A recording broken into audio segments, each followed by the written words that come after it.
రథసప్తమి నాడు ఆకాశం అంతా నక్షత్ర మండలం రథాకారంలో ఉంటుంది. అందుకని దానికి రథసప్తమి అని పేరు. ప్రతి సప్తమి తిథి నాడు సూర్యకాంతి చాలా విశేషంగా ఉంటుంది.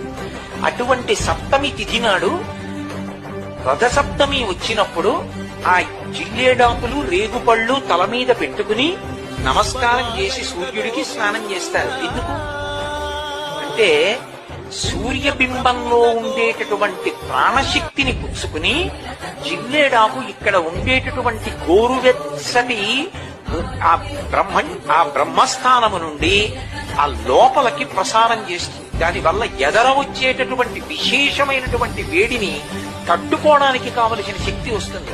రేగుపండుకి ఓ లక్షణం ఉంది, పీడ తీస్తుంది. అందుకే పిల్లలకి భోగి పండగ నాడు చిల్లర పైసలతో కలిపి రేగుపండుకు వస్తారు. సబ్స్క్రైబ్ చేసుకోవచ్చు కదా.